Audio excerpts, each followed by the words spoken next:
France Maghreb 2. Bonjour à tous, bienvenue, ravi de vous retrouver sur France Maghreb 2, c'est votre LGF, le grand forum jusque 18h, ravi de vous retrouver en ce vendredi avec vous pour échanger comme d'habitude sur l'actualité, une actualité bien entendu que vous suivez de près, à commenter avec nous, comme chaque jour entre 16h et 18h, et puis un sujet plus léger et on s'est inspiré d'un fait divers d'une élue La République En Marche qui a été enlevée et séquestrée par sa famille parce qu'elle voulait se marier avec un homme que la famille ne désirait pas. On vous racontera cette affaire et on se posera quelques questions au travers cette affaire justement tout à l'heure avec vous au 01 40 33 9000. Le zapping évidemment fourni avec au programme de ce zapping les nouvelles révélations dans l'affaire Benalla qui est un feuilleton avec chaque jour de nouvelles informations. Et puis on parlera aussi de Tariq Ramadan parce que pour l'avocat de Tariq Ramadan, l'affaire Ndayari n'existe plus. Il s'en est expliqué chez nos confrères d'RMC en début de semaine et on l'écoutera tout à l'heure pour faire le point d'une affaire qui a complètement disparu totalement des médias. Pour nous accompagner aujourd'hui, pour vous accompagner, Maïssa Leroy ainsi que Nargis. Bonjour. Bonjour les filles. Salut. Comment ça va? Super, chaudement. Chaudement, hein. Ouais, mais ça fait du bien, c'est l'été, oh, ça va. Ça fait du bien, oui, mais c'est un peu trop à Paris. Ouais, un peu trop, mais bon, c'est toujours trop pour certains et pas assez pour d'autres, hein, donc c'est bon. Ouais. Bon, toi, ça n'a pas l'air de te déranger, non, visiblement. ça va, je kiffe même. Ouais, mais parce qu'elle, en fait, elle dit ça parce qu'elle sort de sa voiture avec ouais, la clim. voilà, elle avait la clim, ce que j'avais dit. Non, après, dans les transports, j'avoue, c'est vraiment hardcore, mais voilà, dans l'air, voilà, c'est dans ça le va, RERD, je vous invite, vraiment, ça peut être sympa. Ceux qui veulent perdre du poids, ils ont pris les températures dans le RER 43 degrés. Non mais t'imagines 43 degrés. Ouais, je sais, je le subis tous les jours. Oui, j'imagine. Ouais, et en ce moment, si vous voulez maigrir, vous allez faire un petit tour du côté du RERD, c'est parfait. C'est parfait, ouais. Donc, tu n'es pas venue toute seule, Maïssa? Non, je suis venue avec ma petite famille d'amour. Parfait. Maintenant, Maïssa ne se déplace plus toute seule. Bah oui, j'ai besoin de mon gang avec moi. Ouais, gang. Game. C'est ça. Alors, tiens, en coup de cœur musical, je vous ai réservé une petite surprise, les filles. Je suis sûr que ça vous parle. Écoutez. Ah, la bénédiction sur Paris, ma chère Maïssa. Ça y est, la pluie est arrivée. Ouais, enfin. Ouais. Mais la chaleur est toujours là. Hein. Oui, la chaleur est toujours là. Ouais, mais ça fait quand même du bien, tu vois, d'avoir un peu de pluie et tout. C'est ça. Dommage, là, on aurait pu aller se prendre un petit bain. Une petite douche, gratuite. On est bien ici, on est bien. Oui, absolument. Jusqu'à 18h, ravi de vous retrouver. Maïssa Leroy, elle est là. Ouais. Et oui, avec Nargis également, notre étudiante en histoire.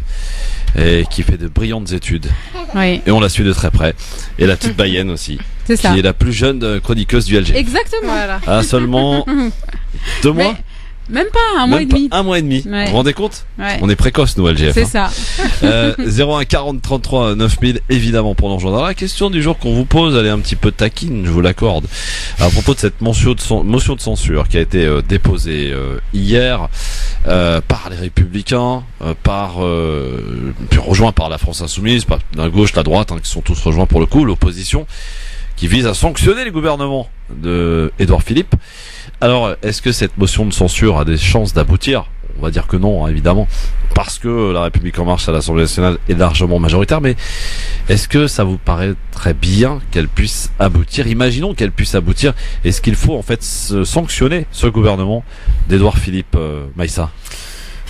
Franchement, je saurais pas. Est-ce que ça dire, changerait quelque chose? Bah non, parce qu'ils sont toujours corrompus de toute façon, partout, tout le temps. Hein, donc c'est juste qu'on lègue, que c'est un passage à chaque fois d'un système à un autre, mais c'est toujours là. Au final, c'est toujours la même chose.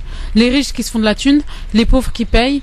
Tu vois, genre la corruption. Qui se font tabasser au passage. Voilà, il y a toujours des infos, des informations qui fuitent, des scandales qui fuitent pour faire oublier plein de choses. C'est toujours pareil en fait. Nargis? Moi je pense, ce sera toujours pareil, mais bon, au moins ça changera un petit peu d'habitude où il y a jamais rien qui se passe et tout le monde après, bon, ça reste du jeu, ça reste du jeu politique, tout ça, même que la gauche, tout ça, etc. Mais pourquoi pas? J'ai envie de dire pourquoi pas. En tout cas, vous êtes sur Facebook, en tout cas, 60% espéraient que cette motion de censure puisse aboutir. Voilà, donc quelque part il y a une volonté de vouloir sanctionner ce gouvernement. Vous continuez en tout cas à voter sur France Maghreb 2, sur le Facebook et sur le Twitter du LGF bien sûr. Et puis en nous appelant au 01 40 33 9000. Un zapping bien fourni que je vous propose de démarrer. Le grand forum, le zapping. Sur France Maghreb 2. France Maghreb 2. Et en ce moment, Maïssa, Nargis, auditrice, auditeur, c'est un petit peu circulé, il n'y a rien à voir. C'est ce que semble dire depuis 2 jours Emmanuel Macron sur l'affaire Benalla. J'ai dit ce que j'avais à dire, a-t-il encore répété hier soir à Madrid, sans répondre d'ailleurs aux questions de fond. Le pouvoir essaie-t-il d'enterrer l'affaire Benalla? L'Assemblée nationale et partisans d'Emmanuel Macron sont majoritaires. Vous le savez, la commission d'enquête est sur le point de capoter. L'opposition a décidé de suspendre sa participation. Résultat, ce matin, c'est devant une commission d'enquête clairsemée qu'a eu lieu la dernière audition de la semaine. Pierre Lelu, le chef de la compagnie de CRS, présent le 1er mai, place de la Contre-Esparta à Paris. Il le dit, le conseiller de l'Élysée, Alexandre Benalla, avait bien l'apparence d'un policier. C'est ce qu'il a rappelé ce matin. Les 2 personnes dont vous parlez avaient aux yeux de chacun, pour mes effectifs, toute l'apparence de fonctionnaires de police. L'un avait un casque, poste radio, l'autre portait une arme de poing. Ils étaient présents sur le dispositif en présence d'autres fonctionnaires de la police parisienne que je connais, le major, donc tout porté à accréditer et à vrai dire on ne s'est même pas posé la question. Pour nous, tout naturellement, il s'agissait de fonctionnaires de police. Au débriefing, avoir parlé de leur comportement, de leur situation, honnêtement, nous ne l'avons pas fait. Cet aspect des choses n'a pas du tout été évoqué. Moi, je trouve ça assez inquiétant quand même. Pierre Leleu, le chef de la compagnie des CRS, qui est en train de nous dire finalement ils ont réussi à se fondre dans la masse. Ouais, ça veut dire qu'ils savent même pas quels hommes exactement sont sur place, etc. Voilà, qui est sous leur commandement, qu'est-ce qui se passe. C'est grave quand même. Moi, je trouve cette affaire est très très grave. On est en présence d'une personne qui a quand même des attitudes entre guillemets de psychopathe. C'est-à-dire qu'il va un jour de son congé, il trouve quoi à faire? Ouais, je vais aller péter des gens, je vais aller taper des gens pendant une manifestation. Alors que on pourrait croire finalement que le gars il était quand même bien loti, hein. Il avait beaucoup d'argent, il avait les clés de la résidence. Ouais, il avait autre chose à faire. Il avait d'autres choses à faire. Son seul loisir, ça a été d'aller taper un manifestant. Oui, mais moi, je trouve ça il déclare, parce que c'est exprimé dans Le Monde, il déclare que c'était pour prêter main forte aux policiers parce que les policiers subissaient des jets. Et vous avez vu le gabarit du gars qui l'a tapé? Il faisait même pas 50 kilos. Non, mais je veux dire, à un moment donné, je pense pas que ce soit vraiment... Et en plus, ce qu'il a dit dans l'entretien du Monde, oui, j'ai fait une bêtise. Oui, une bêtise. Le gars. T'as 30 ans, tu parles de bêtises. Même les enfants, ils ont pas cet âge-là, ils parlent pas de bêtises. Ouais. À un moment, faut assumer ses actes, soit il assume, soit il continue à se cacher derrière. Moi, je suis outrée par cette affaire, c'est-à-dire, plus on avance dans le temps, et c'est à chaque fois pire, quoi. On entend toujours des choses pires. Mais surtout, ça veut dire quoi, ça? On pensait que c'était un policier ou je sais pas quoi. Ça veut dire que ça aurait été tolérable dans ce cas-là. Tolérable, c'est ça. Ça aurait été normal, en fait. Pour moi, la question, elle est pas là, tu vois. Enfin, c'est... Oui. Non, je précise parce qu'on a reçu Taha Bouabs, qui est celui qui a filmé, en fait, la vidéo, celui de qui tout est parti, qui est un militant des quartiers populaires et qui lui est sur le terrain à chaque fois, et on donc a posté cette vidéo en pensant dénoncer une nouvelle bavure policière, de violence policière. Et finalement, ça a été un concours de circonstances, en fait. C'est un scandale d'État. Alors ça veut dire combien de personnes font ça finalement? Est-ce qu'il y en a pas d'autres? Est-ce que ça se passe pas? Est-ce que c'est pas normal? Est-ce qu'il y a pas un système de vient de défouler, il y a des manifestations? Ouais, grave. Est-ce que maintenant je veux dire, moi je pense qu'il faut, voilà, c'est l'arbre qui cache la forêt, cette affaire, hein, mais il doit y avoir vraiment du beaucoup plus lourd derrière. Alors justement, on le disait, à chaque jour dans cette affaire, en tout cas, apporte son lot de révélations. Mediapart annonce ainsi que des partisans de la République en marche ont diffusé sur Twitter les images de la vidéosurveillance récupérée par Benalla et ensuite remise à un conseiller de l'Élysée, images obtenues illégalement et diffusée donc sur Twitter quelques heures après les premières révélations du Monde, avant d'être subitement supprimée par Twitter. Ça, c'est la petite info du jour que je vous glisse. Alors, je le disais tout à l'heure. Il y a eu beaucoup de censure sur cette affaire sur Facebook. Il y a beaucoup de posts qui ont été supprimés. Et tout. Nord-Presse, tous les. Mais même les gens qui postaient juste des statuts, en fait, des statuts sur l'affaire Benalla, ils ont été censurés. Ça veut dire que je suis choquée. Ça veut dire qu'il y a du lourd. Voilà. Ça veut dire qu'il y a du lourd derrière. Ou pas. Allez, accordons le bénéfice, on sait jamais. Alors, même depuis Madrid, je le disais tout à l'heure, où Emmanuel Macron est arrivé hier soir, eh bien, l'affaire Benalla le poursuit. Lors d'une conférence de presse avec son homologue espagnol Pedro Sanchez, le président a dit: il y a des gens qui avaient intérêt à ce que ce sorte 2 mois et demi plus tard. Mais qui sont ces gens qui ne sont pas nommés. La réponse d'Emmanuel Macron hier depuis Madrid. Je ne sais pas, mais vous allez peut-être me le dire, parce que c'est vous les journalistes. Moi, je suis président de la République, donc je suis occupé à ma tâche. Comme je l'ai dit, tout ça est quand même beaucoup une tempête dans un verre d'eau. Il s'est passé quelque chose de tout à fait sérieux, qui a donné lieu à une réponse immédiate et proportionnée de la part de l'Élysée. Il y a eu ensuite, par voie de presse, un emballement. Il ne m'appartient pas. Et il y a ensuite un travail qui doit être celui de la justice. Il m'appartient d'en préserver la quiétude et toute l'efficacité. Il y a un travail ensuite qui est celui du Parlement, qui est légitime, qui n'est ni celui de la justice, ni celui de l'exécutif. Voilà, Emmanuel Macron, hier soir, depuis Madrid, on peut lui reconnaître certaines habiletés en matière de communication, c'est son domaine en même temps.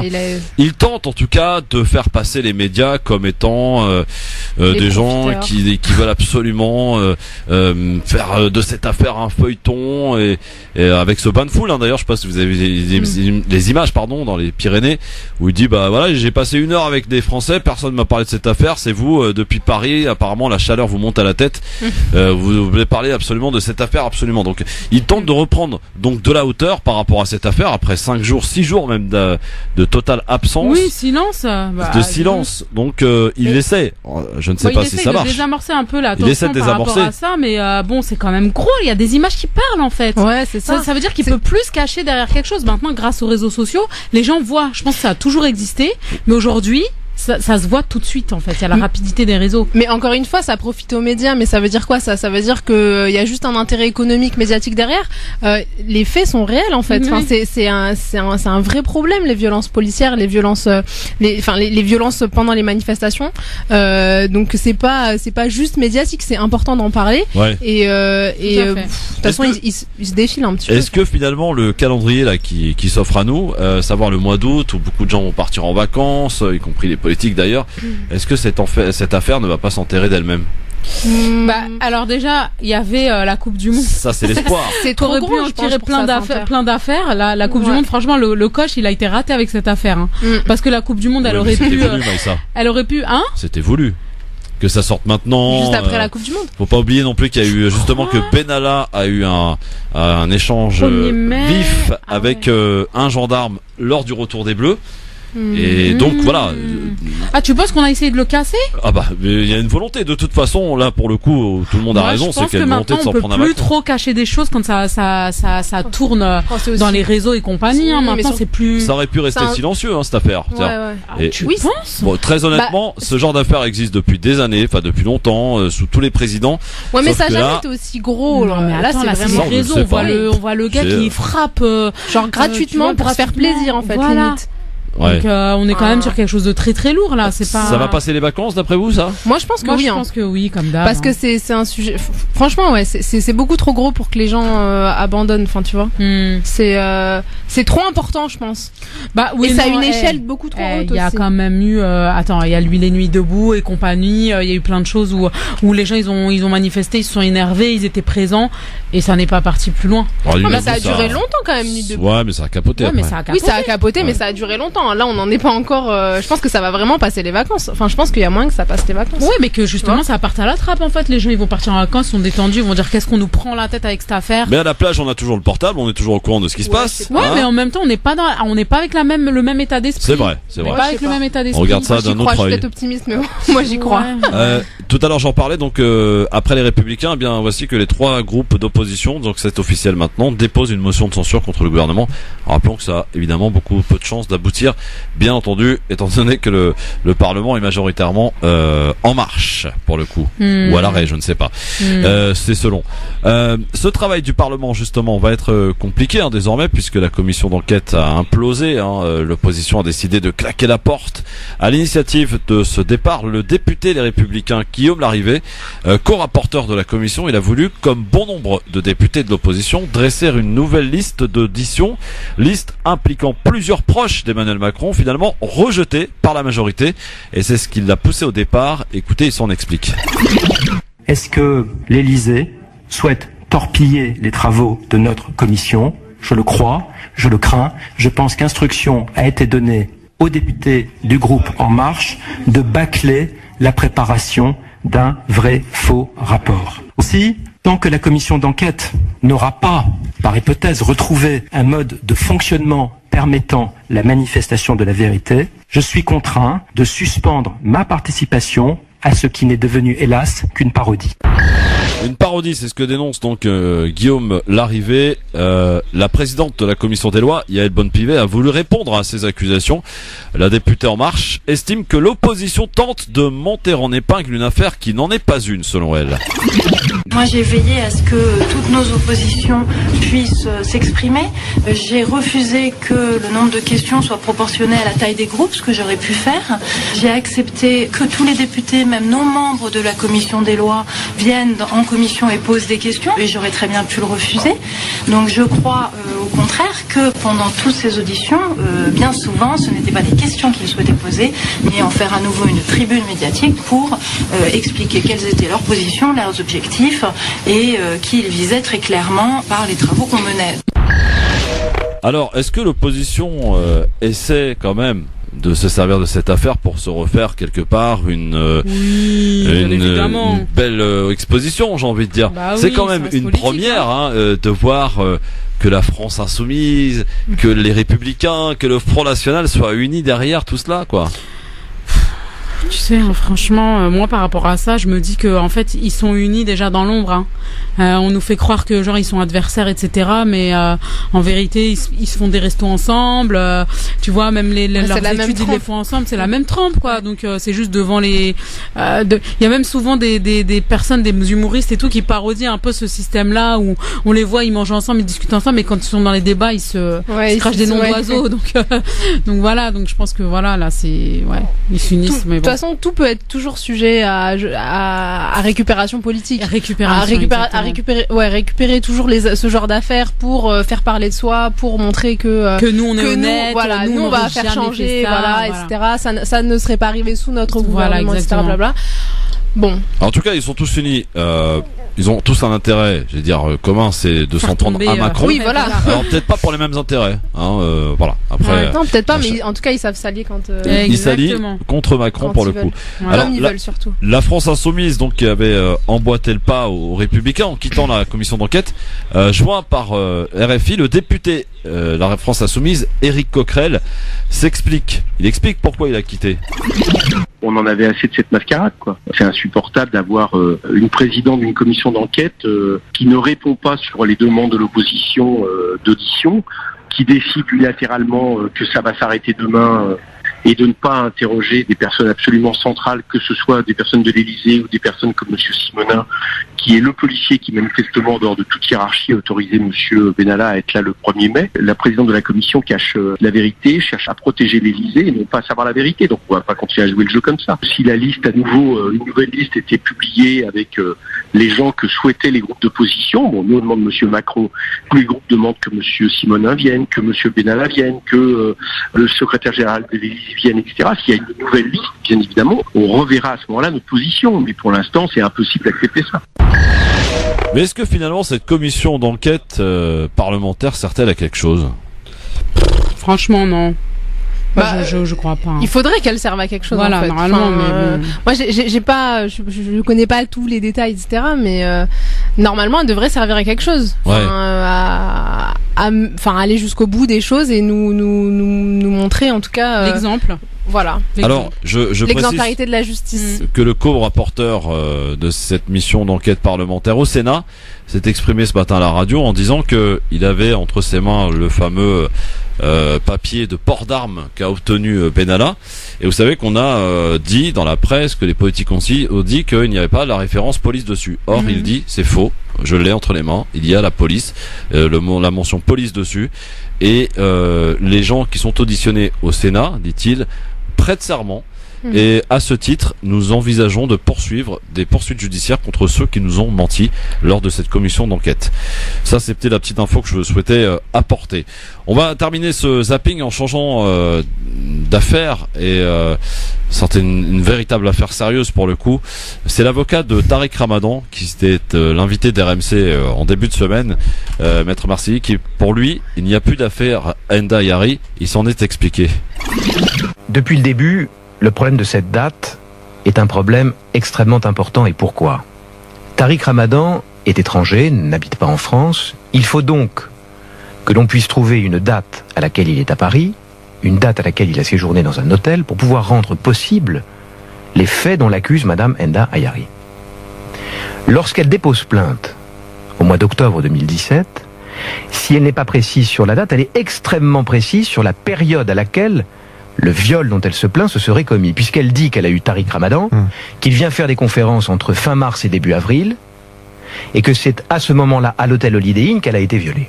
Les policiers vérifient que Tariq Ramadan est bien en France, qu'il est à l'Holiday Inn, et c'est la raison pour laquelle il est mis en examen et incarcéré, puisqu'on dit, mais monsieur, vous contesterez, mais puisqu'elle a été capable de dire que vous étiez là, et que vous étiez à l'Holiday Inn, elle n'a pas pu l'inventer. Or, nous avons démontré que c'était impossible, que c'était un mensonge de sa part, puisque les premiers contacts ont lieu le 23 avril 2012.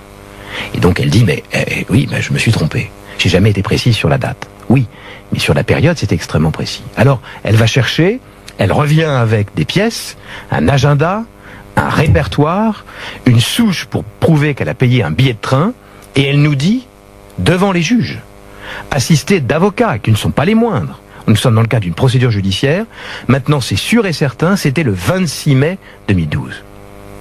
On démontre que le 26 mai, c'est une fois encore un mensonge, puisqu'elle était au mariage de son frère. Aujourd'hui, nous n'avons plus aucune date, nous n'avons plus de lieu. Je dois dire une chose, c'est que maintenant, l'information judiciaire a révélé quoi ? A révélé les endroits où était Tariq Ramadan à cette période. On sait par exemple qu'il était à l'hôtel le 5 ou 6 mai.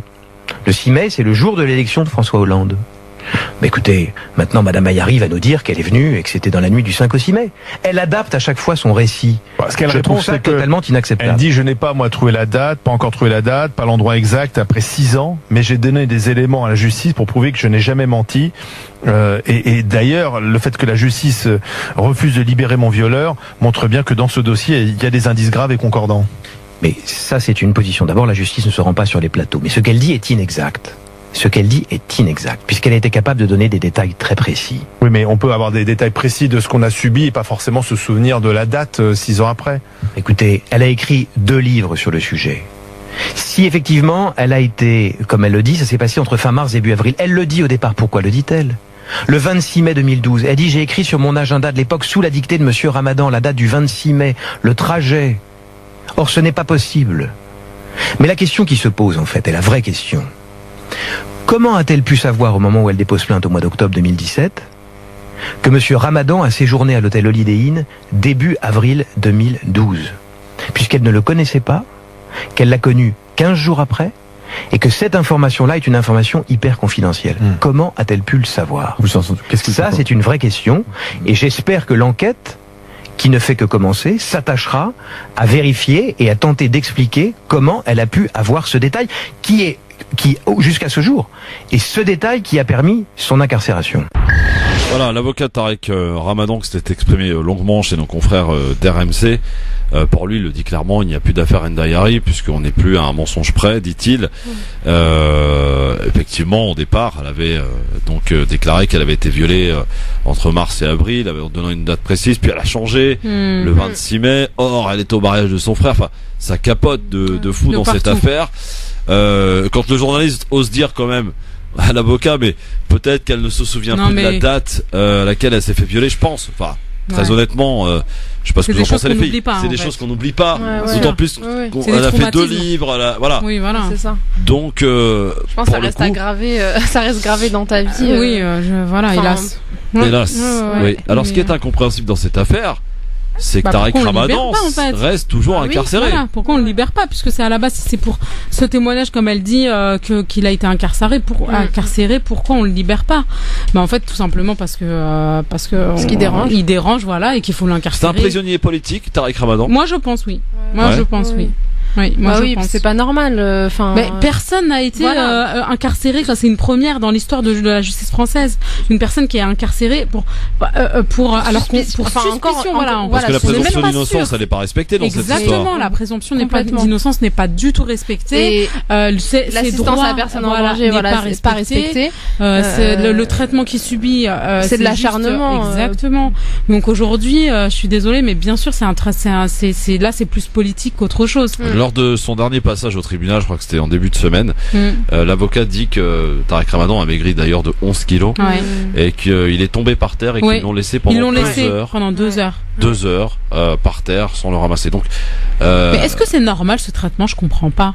Non, mais je comprends vraiment pas. C'est-à-dire 2 heures, il est tout seul avec les flics. Comment on sait qu'il était par terre? C'est ce que j'avais demandé aussi. Comment, il y a personne autour. Forcément, il y a quelqu'un qui va dire non mais ramassez-le, c'est grave, ou il était en PLS, ou je comprends pas en fait.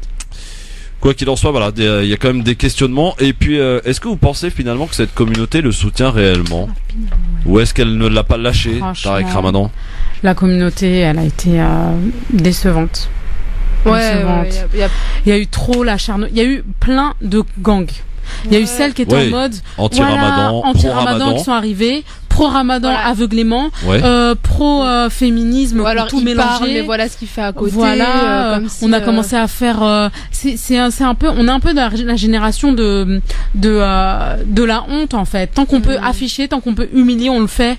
Même si on n'a pas les preuves, même si on n'a rien, on n'est pas dans on n'est pas la génération de la sagesse où on va parler avec des pincettes, où on va réfléchir avant de parler, etc. Non, il faut qu'on soit hyper électrique, hyper sanguin. Il faut que ce soit du buzz en fait, tout simplement. Il y a une volonté peut-être de vraiment l'humilier jusqu'à la dernier record, dernière possibilité. Ça a été des deux côtés en fait. Je veux pas être pessimiste, mais franchement, c'est pas ce que je lui souhaite, mais ça y est, ils l'ont brisé. Ça y est, il y a plus de retour possible en fait. Même dans sa vie. Oui, non, mais je veux dire, ça y est. Même s'il va en prison, il va pas en avoir pour très longtemps. Là, ils l'ont achevé physiquement, ils l'ont achevé moralement. La communauté l'a achevé moralement. Le gars, il a une thèse, il a un bac plus je sais pas combien, c'est un docteur. Ils l'ont cassé, il a apporté beaucoup de choses aux gens. C'est un bon orateur. C'est une personne qui, à mon époque, quand on commençait à rentrer dans la religion, il y avait soit l'analphabète qui savait pas aligner 2 phrases en français et qui avait quand même un discours qui était pas du tout occidental, pas du tout adapté. Tu veux que je te dise, je les ai même pas écoutés pour te dire. Franchement, moi, quand je suis rentrée dans la religion il y a longtemps, il y a quand même une vingtaine d'années, c'est la première personne qui a parlé avec des mots que je comprenais et qui touchaient mon cœur. Et je trouve ça vraiment grave que des personnes qui soient pas du tout de ma génération, qui soient arrivées. Lui, il est arrivé, il a quand même fait le travail, il a creusé il a fait le chemin en fait, pour que des petites personnes de 20 ans viennent lui cracher dessus. Maintenant, ils disent non, je suis désolée, mais c'est lui qui a permis aujourd'hui d'arriver de parler comme on peut parler, à éveiller certaines consciences, à représenter aussi médiatiquement, sur la scène médiatique autre chose qu'un musulmane, même si on peut ne pas être d'accord, mais une personne intelligente qui avait un bagage et qui disait je suis musulman et surtout qui démontait pas mal de personnes aussi il était très redouté sur les plateaux. C'est pour ça qu'on l'invitait pas et qu'aujourd'hui on s'acharne. Allez, dans un instant on va parler d'une autre affaire qui va nous emmener à parler de d'une élue de la République en marche enlevée, séquestrée par sa famille. Pourquoi? Parce qu'elle voulait épouser un homme qui leur plaisait pas. À tout de suite. LGF, le grand forum, on est là messieurs dames jusque 18h avec Maïssa Leroy, avec Nargis qui sont là toutes les deux aujourd'hui.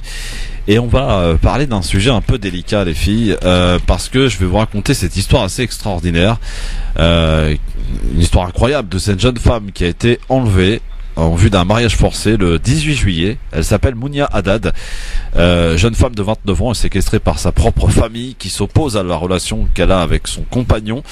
Le matin du 18 juillet, devant le domicile de l'homme qu'elle aime dans les Alpes-Maritimes, l'élu de la République en marche d'opposition à Saint-Pierre-des-Corps, également élu départemental en Indre-et-Loire, est enlevé par son père et ses 2 oncles qui l'embarquent de force dans une voiture. C'est ce que raconte France Bleu. Les proches de la jeune femme la ramènent au domicile parental à Saint-Pierre-des-Corps et la retiennent. Sa famille d'origine algérienne, comme celle de son compagnon, est opposée à cette relation et souhaite lui imposer une union avec un autre homme. Déjà au printemps, il l'aurait envoyée en Algérie pour qu'elle épouse un meilleur parti, selon sa famille, mais Mounia Haddad est parvenue à regagner la France. Le 19 juillet, les policiers sont appelés pour une rixe dans la rue entre les membres de la famille de Mounia Haddad et celle de son fiancé. Ils découvrent la jeune femme qui raconte avoir été enlevée et séquestrée. Ses proches se défendent en disant qu'elle les a suivis de plein gré. Des traces de contrainte ont été relevées sur les bras de la victime. Un témoin même dit avoir entendu des cris et des insultes. Depuis, la jeune femme se cache dans un autre département, indique son avocat au Figaro. Traumatisée, elle est apeurée et extrêmement triste de cette situation qui doit rester pour elle un simple problème d'ordre familial. Elle assure qu'elle a retrouvé maintenant son fiancé. C'est ce que l'avocat de la jeune fille dit. Il n'aspire qu'à une chose, visiblement, c'est retrouver le cours normal de leur vie et se marier. Un procès qui devait avoir lieu le 2 août prochain au tribunal correctionnel de Tours, où son père et ses 2 oncles sont poursuivis pour enlèvement et séquestration. Il risque jusqu'à 5 ans de prison ferme. Son frère qui comparaîtra lui pour menace de mort écrite et risque jusqu'à 3 ans d'emprisonnement. Voilà pour cette affaire qui paraît absolument incroyable. Et je tiens quand même à souligner que silence total de la République en marche dans cette affaire. Ah bah bien sûr, voilà. Ils se mélangent pas dans les trucs comme ça. Alors ceci, avant de susciter vos réactions, mesdames, m'emmène à poser plusieurs questions aux auditrices et aux auditeurs qui peuvent donc nous appeler au 01 40 33 9000. Est-ce que vous avez besoin obligatoirement du consentement de vos parents pour vous marier? On sait que ça occasionne quelques conflits dans les familles parce que une fille ou un homme d'ailleurs, les deux sont valables, ramène quelqu'un qui ne plaise pas, qui n'est pas de bonne famille ou qui n'est pas de la même région, du même pays, de la même couleur. Ça existe tout ça évidemment. Alors est-ce que vous êtes là je m'adresse peut-être aux plus jeunes, celles et ceux qui ne sont pas encore mariés. Est-ce que le consentement des parents c'est obligatoire?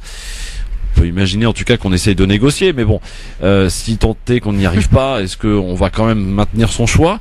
Et vous, parents, vous qui avez des enfants, qui êtes peut-être bientôt concernés ou concernés d'ailleurs, est-ce que vous allez faire en sorte d'influencer un peu le choix de votre fille, de votre garçon, ou alors est-ce que vous allez lui faire confiance sur le bonheur auquel il aspire? Voilà toute cette question auquel on va répondre ensemble au 01 40 33 9000. Alors sur cette affaire, réaction Maïssa d'abord. Alors moi en tant que parent sur cette affaire, sur l'affaire de ces questions. Je précise parce qu'il faut le faire que ce compagnon serait d'après La Croix et d'après Valeurs Actuelles, donc Valeurs Actuelles. On avait des pincettes, Non, je précise, il y a les 2 sources que ce jeune homme serait fils de harki. Bon, voilà. Petite précision apportée, parenthèse refermée. La réaction de Maïssa en fait. Alors Maïssa, sur cette affaire. Non, franchement, on n'a pas, mais c'est quand même exagéré, disproportionné. On est en France, c'est une personne qui fait partie de la République en marche. Du coup, elle a dû quand même étudier un minimum. Je veux dire, elle est quand même engagée, donc elle doit avoir un certain, bagage entre guillemets, tu vois. Et aujourd'hui, je me dis comment c'est possible qu'on puisse encore faire ça. Enfin, c'est fini maintenant. Il y a plus de mixité en France. Limite. Non mais en France ça existe plus la mixité. Pour moi la vraie mixité c'est quand on ramène quelqu'un d'un autre pays, vraiment. Mais quand t'es né ici, t'as grandi ici, vous avez grandi dans la même société, il y a plus de mixité possible. Oui, mais ses parents visiblement aspiraient à ce qu'elle se marie en Algérie avec l'homme qu'ils avaient choisi pour elle. Non mais je pense que ça, comme elle a dit Maïssa, vu les déjà c'est pas pour catégoriser les gens, mais vu les études qu'elle a fait, je pense qu'il devait s'attendre un minimum à ce qu'elle n'accepte pas quelqu'un il pousse la marier avec quelqu'un qu'elle ne connaisse pas. Ça veut dire que si une fille ne fait pas d'études, non, c'est pas ce que je veux dire. Mais en fait, c'est dans le sens, c'est pas dans ce sens-là. Ce que je veux dire, c'est que en gros, ça veut dire qu'elle est pas restée séquestrée à la maison par ses parents. Ouais. Elle s'est pas. C'est une fille qu'ils ont laissée. Voilà. Ils ont laissé. Ils l'ont même poussée. Je suis sûre que de façon contradictoire, ils l'ont poussée à faire des études, fait ça, réussi ça. Et derrière, ils veulent lui imposer à vivre avec quelqu'un. Mais je trouve ça inadmissible, vraiment. Nargis. Il devrait vraiment, moi je comprends pas, c'est Tu veux parler à Sia la manière dont c'est fait, en fait, je trouve ça, Enfin, Mais c'est n'importe quoi. C'est déjà arrivé dans le passé ce genre d'histoire. Il y en a eu plein. Bah évidemment, dans le passé. Faut que maintenant ça évolue. Voilà, ça y est, c'est ça. C'est que je pensais pas entendre ça. On en parle, c'est 2018, médiatisé parce qu'il s'agit d'une élue de la République en marche, très honnêtement. Mais ce genre de pratique, peut-être que ça après, je sais pas encore, si c'est si républicain. Moins en moins. Je sais pas si c'est. Ouais, voilà. Par contre, l'intolérance, parce qu'on peut parler d'intolérance aussi de la part de certains parents. Il y en a toujours. Elle existe toujours. Il y en a toujours. Il y en a toujours. Il y en aura toujours. Ouais. Alors, quand tu fais des enfants, tu penses que c'est des enfants pour toi en fait. T'as pas compris que c'est des enfants qui t'accompagnent pendant une période donnée de ta vie pour qu'ils soient libres, pour qu'ils soient justement libres et indépendants. Ouais. Finalement, votre couple que vous formez aujourd'hui est intéressant parce qu'on a la situation d'une non mariée et d'une femme mariée. Oui. Et d'un enfant à marier. Mazel. Ouais, Mazel, sois pas pressé. Et peut-être que vous avez une conception différente de perception des choses par rapport. Tiens, Narji, je te pose la question. Est-ce que tu as besoin du consentement de tes parents quand tu vas leur présenter le futur? S'ils n'acceptent pas, s'ils émettent une opposition, s'ils te disent avec leurs raisons, ce qui leur appartiennent d'ailleurs, parce que je sais pas, on peut imaginer que tu leur ramènes quelqu'un qui ne soit pas du même pays que toi, etc. Oui. Bah honnêtement, moi, c'est vraiment mon point de vue. Je parle au nom de personne. Très honnêtement. Voilà, très honnêtement, je parle au nom de personne. Si j'ai choisi cette personne-là, c'est que c'est un choix que j'aurais réfléchi. Et je pense que voilà, parfois les parents aussi, ils sont voilà, un petit peu intolérants. L'amour en t'aveugle des fois, tu sais.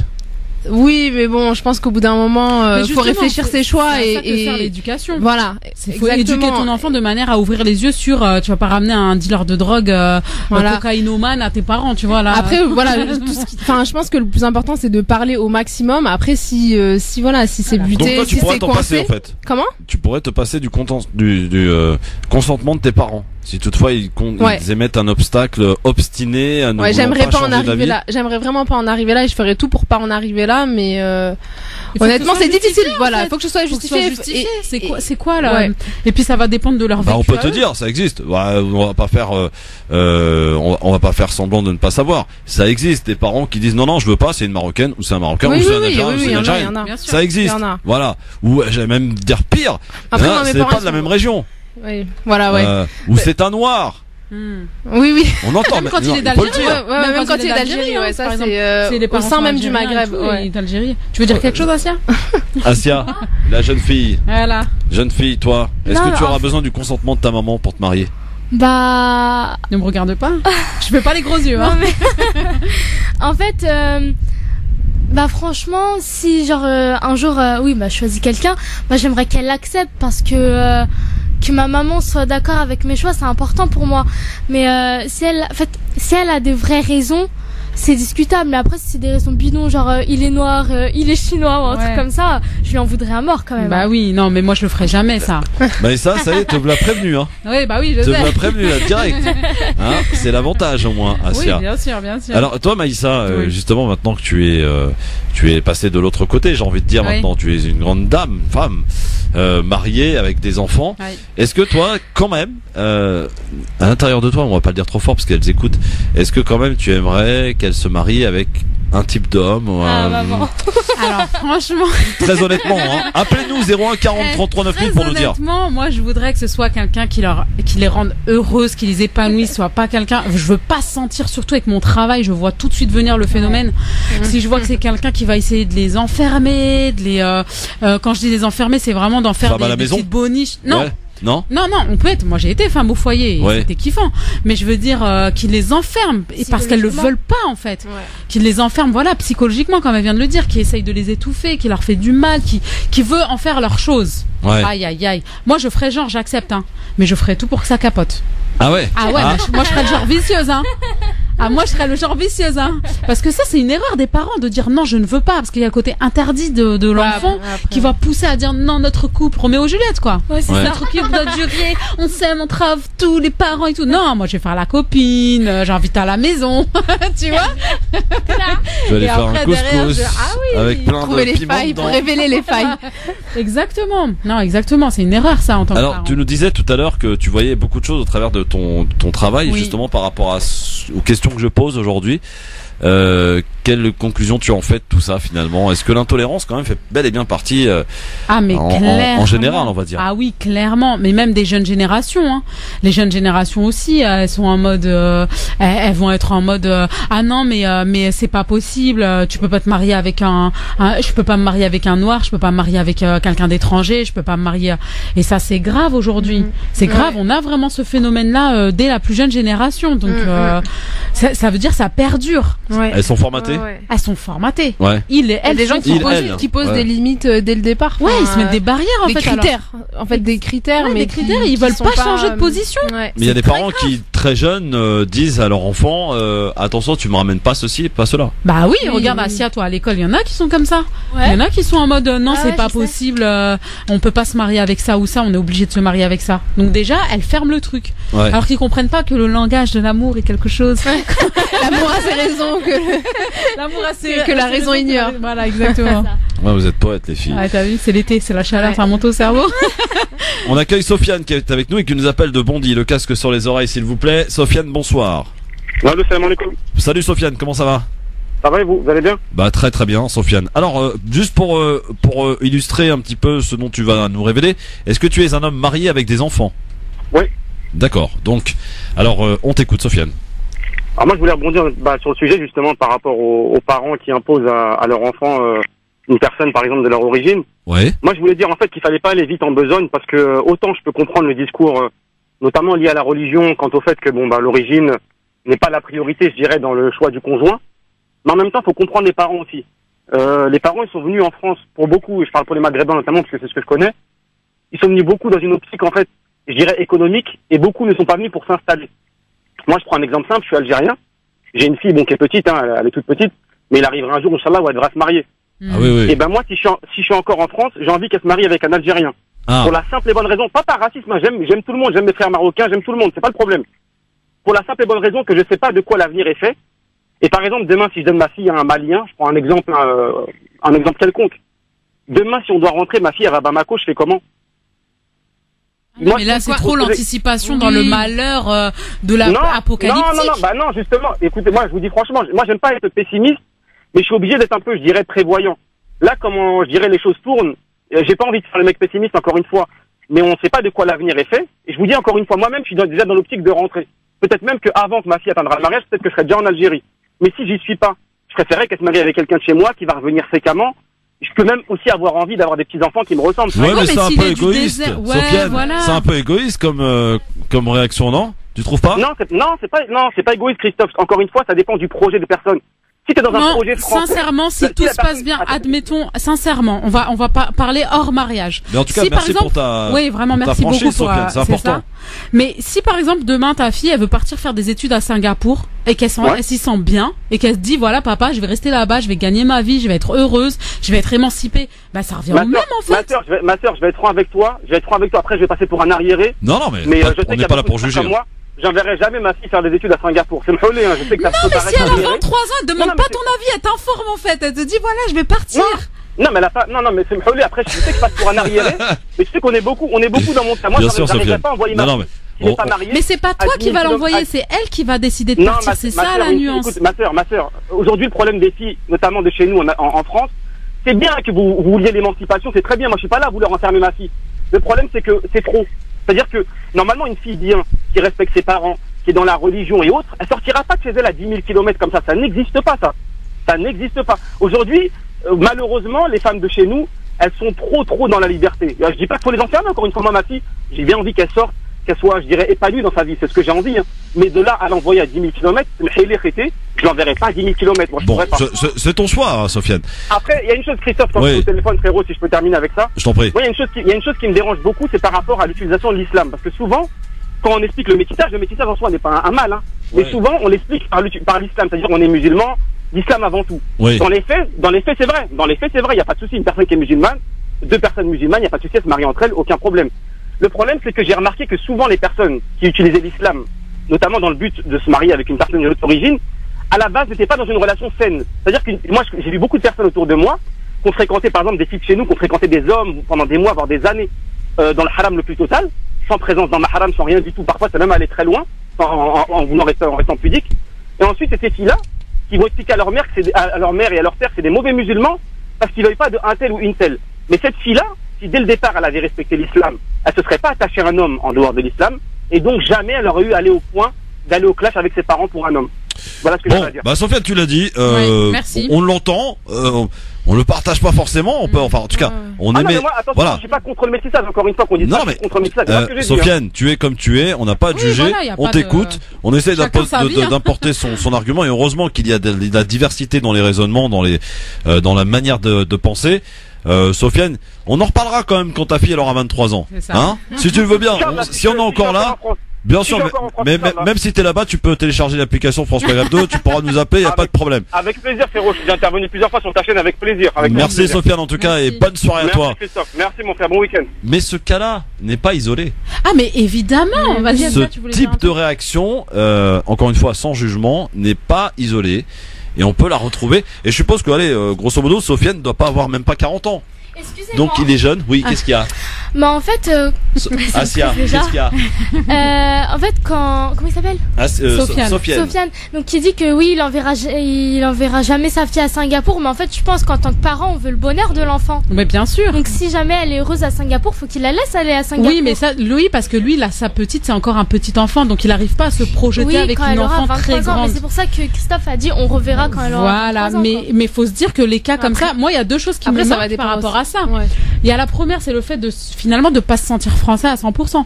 Ça veut dire que je suis toujours dans l'optique de Menacé, au cas en où, fait. voilà, je me barre. Voilà. Donc ça veut dire que je m'investis pas à 100% dans le pays qui est la France. C'est un problème ça. Ça c'est un vrai problème. Alors que moi personnellement, je me sens française. Je dis à mes enfants, on est française, on a une très belle culture qui est algérienne, on mange algérien, on fait très belle culture. Voilà. Mais on apporte cette richesse-là en France en se disant que on reste en France et si demain tu veux, on est des citoyens du monde. Voilà, faut pas oublier. Ouais, c'est ça, et on est riche de notre bagage culturel sans se dire. Oui, mais Maïssa, C'est que ça pardon va, de te dire quand si même. ta fille Asia, On voyage plus facilement. la très belle fille Asia te dit, écoute maman, t'es gentille, mais moi j'ai envie de m'aller m'émanciper à Singapour, parce que t'as cité cet exemple. Oui. Ça te ferait quand même, ça t'emmerderait quand même sérieusement. Mais ça me donne une destination de vacances. Oh, il faut voir les choses du bon côté aussi. Non, mais ouais, mais tu seras pas là pour la surveiller. Mais je surveille pas ma fille déjà. Après, Déjà, c'est la question de confiance que tu l'éducation que tu as donnée à ton enfant. Je pense que l'éducation, c'est une graine que tu plantes dès le plus jeune âge. Ça veut dire, mais dès l'âge de Bayenne, en fait, tu plantes quelque chose et qui a un mois et demi et tu plantes quelque chose pour l'aider à s'émanciper, à réfléchir par elle-même. T'es une super maman, en fait. Ouais, je crois, ouais. Asia, qu'est-ce que t'en penses? Oui, maman, c'est une super maman. Voilà. C'est ma maman. Forcément. Toute objectivité. Bachir est avec nous. Bachir, bonsoir. Oui, bonsoir. Bachir, il nous appelle d'où, Bachir? De Paris. De Paris. Alors, Bachir, marié avec des enfants ou pas?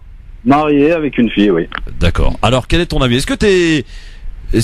Parce que ça se ressemble par rapport à l'auditeur précédent ou t'es dans une autre optique, toi, Bachir? Ben, moi, vu que ma fille elle est jeune, je me projette pas encore aussi loin. Tu vois ce que je veux dire? Voilà, très bien. Donc, je laisse faire les choses. Pour l'instant, tout va bien, y a pas de souci. Par contre, je vais revenir un petit peu sur l'émancipation des femmes maghrébines, je veux dire en général. Faut à un moment qu'on mette le haut là un peu parce que je trouve ouais, non mais c'est non mais vas-y Bachir, vas-y. On est arrivé à un point où la fille Marianne est beaucoup plus saine que la Karima, tu vois ce que je veux dire? Ouais. À un moment, bah oui, je suis désolé de le dire, mais je préfère mieux une fille simple qui s'appelle Sabrina et qui, voilà, son délire c'est d'aller au week-end cinéma, piscine, que la cousine qui te parle de Marrakech l'été et Dubaï l'hiver, tu vois ce que je veux dire? On est parti beaucoup trop loin. T'as quel âge, Bachir, si je peux me permettre? Moi j'ai 38 ans. 38 ans, ouais, donc t'as la fleur de l'âge, quoi. La maturité. Ouais, je suis en plein dedans. Ouais. Là, je suis bien. Ouais. Et qu'est-ce que tu trouves quand tu parles de... Il y a un truc qui m'échappe. Là, on est sur la caricature. Ouais, voilà, on est dans une espèce de caricature. C'est que des paires de filles. De Singapour, excuse-moi. Pardon? C'est pas moi qui parle de Singapour. Bah, et si demain ma fille elle veut aller faire des études à Singapour et que demain elle va revenir ici, ça va être une mathématicienne de malade qui va apporter des choses réelles dans la société et qui va apporter quelque chose de grandiose. Mais moi, je lui tant donne mieux tout ça. pour elle. Mais le problème, c'est que t'as pas dit ça. C'est que je me permets, je te tutoie. Oui, c'est que t'as pas dit ça. T'as dit elle va se marier là-bas et s'installer là-bas. Ah non, j'ai pas dit ça. Non, j'ai parlé d'études. J'ai mal compris. Alors. Oui, j'ai parlé d'études. J'ai dit si elle va aller faire des études et qu'elle s'installe là-bas et que finalement elle trouve son bonheur là-bas, elle part pour aller. Et son bonheur, ça peut être son futur mari aussi là-bas. Oui, non, mais ouais. peu importe. Ah oui, mais alors. Ah, c'est ce que j'ai compris. Ouais. Oui, peu importe. Mais si elle veut et qu'elle va là-bas. Tout.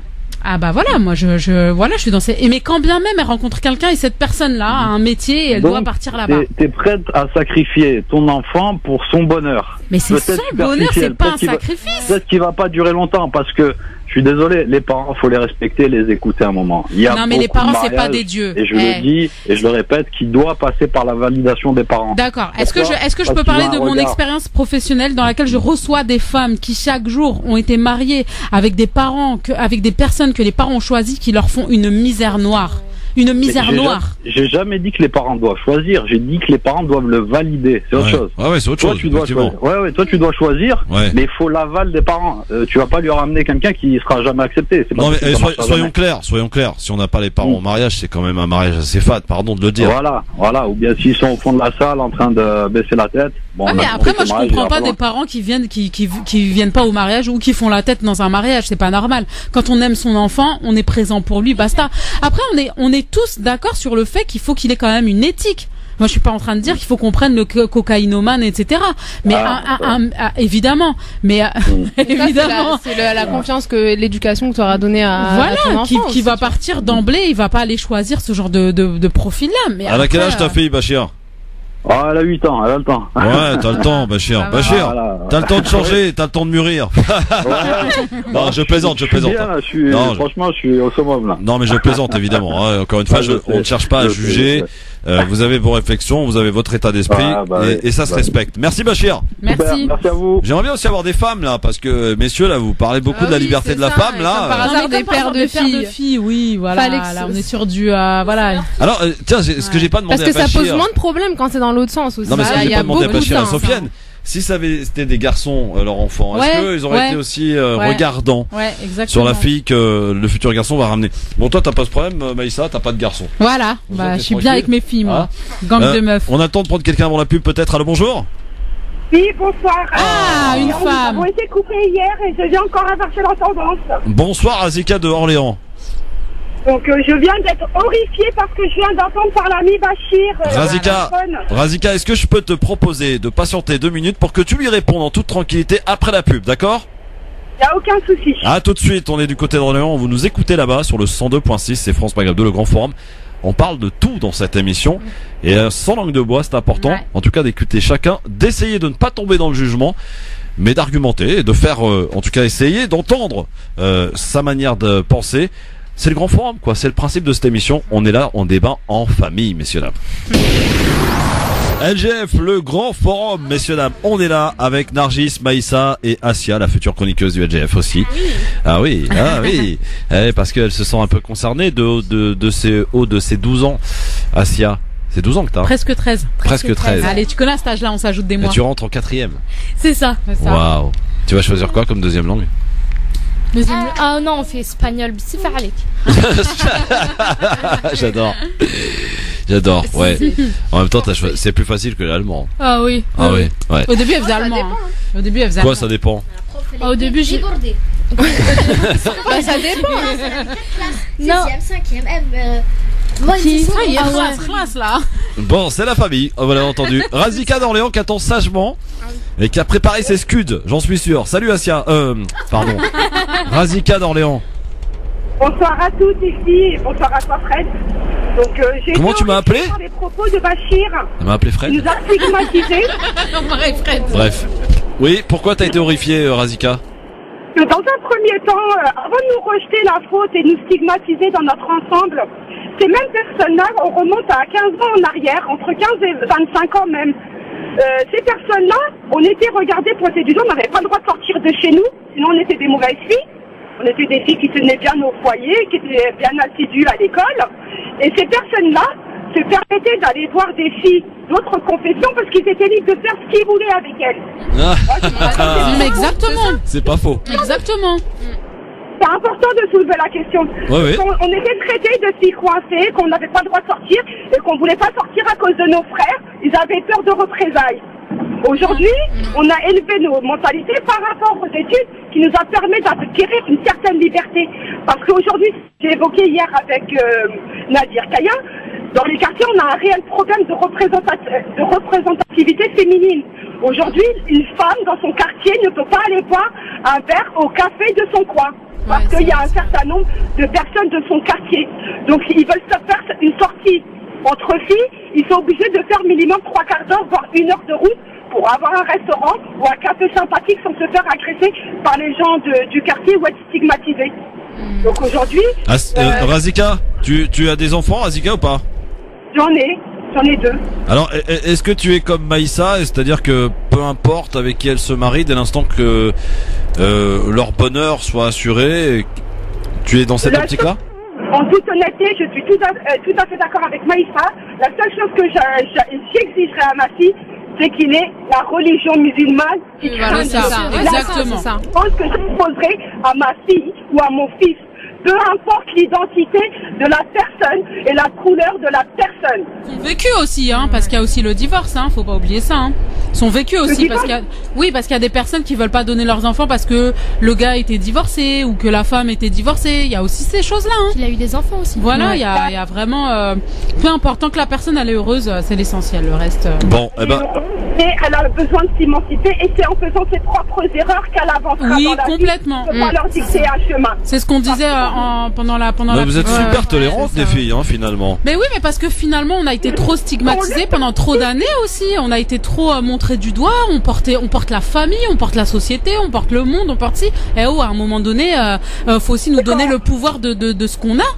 Et de ce qu'on donne aussi dans la société. On a la sagesse, on a l'intelligence, on a toutes ces choses-là. Razika, on a besoin de personne, hein. Tu as un garçon? Aussi. D'accord. Donc, ma fille qui fait le ménage, il rangera ses affaires. Ouais, voilà. Non, mais je te pose une question. Oui. Pardon, Razika, de te poser la question de brut, comme ça, mais si par exemple ton fils te ramène une femme qui a déjà des enfants, est-ce que ça te posera un problème? Ah, dommage, on n'entend pas la réponse, on l'a perdu, Razika. Razika? Mystère et boule de gomme. Razika. Je n'ai pas fait ça. Non, on n'entend pas, je suis désolé. Razika, on essaie de nous rappeler un petit peu plus tard. Ça. Oui, elle est sur la route, voilà, du côté d'Orléans. Appelez-nous 01 40 33 9000. On parle de sujets importants aujourd'hui avec vous, au travers de ce fait divers qui, je le rappelle, concerne Mounia Haddad, qui est une élue de la République En Marche, qui a été enlevée, séquestrée par sa famille. Parce qu'elle voulait épouser un homme qui ne correspondait pas à sa famille. Pourtant, elle était de la même origine, mais la famille voulait la marier de force, donc en Algérie. Allô, bonjour. 01 40 33 9000, même Bayane veut s'exprimer. Ouais, grave. Voilà. 01 40 33 9000. Des filles, vous êtes surpris d'entendre notamment Sofiane et Bachir de la sorte? Ouais, moi ça m'énerve toujours parce que c'est encore une fois, c'est stigmatiser les femmes, c'est les réduire à quelque chose, à une chose en fait. Pourrait-il parler comme ça s'ils avaient eu des garçons? Voilà, c'est ça, c'est ça. Il y a toujours cette distinction entre filles, garçons, selon les choix, les gens qui choisissent. En fait de la fille, elle va tourner la fille trop libre, soi-disant, elle va tourner libre. Forcément. C'est trop en fait. Ça suffit maintenant. Ali de Palaiseau est avec nous. Bonsoir Ali. Oui, bonsoir Christophe, Maïssa. Bonsoir. Je suis pas vraiment à Palaiseau, je suis à Alger. Alors parle bien près de ton téléphone s'il te plaît, parce que sinon on va pas comprendre ce que tu me dis, ça serait dommage.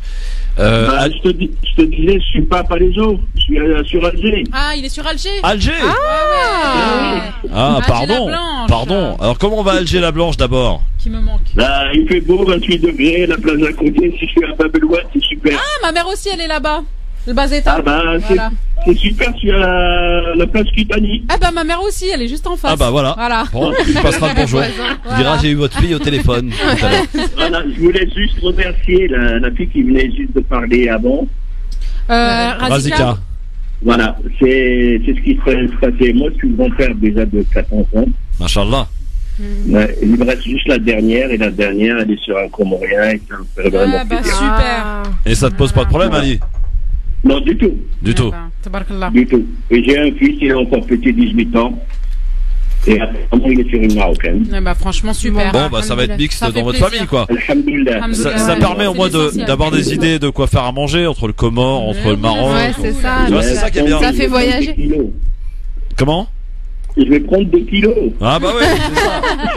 T'es bon qu'à ça maintenant, Ali, hein, mon vieux, hein, c'est ça. Je vous embrasse tous. Merci, merci de ta petite dédicace depuis Alger, mon cher Ali. Merci. À bientôt. Oui, 01 40 33 9000. Vous pouvez appeler de l'étranger aussi, 001 40 33 9000 pour vous exprimer.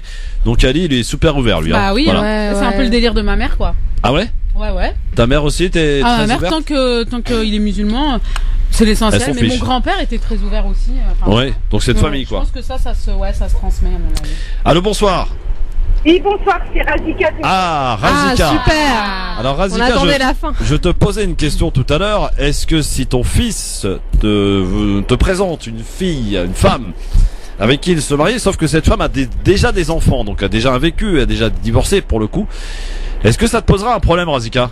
Très honnêtement. Écoute, en toute honnêteté, hein, et on n'a pas plus bel exemple que dans notre religion musulmane, où là on a un exemple très bien précis qui est en notre bien-aimé prophète Mohammed sallallahu alayhi wa sallam, qui a pris une femme beaucoup plus âgée que lui, oui, qui était avec 2 enfants, oui, on est bien d'accord, ouais, et qui faisait travailler.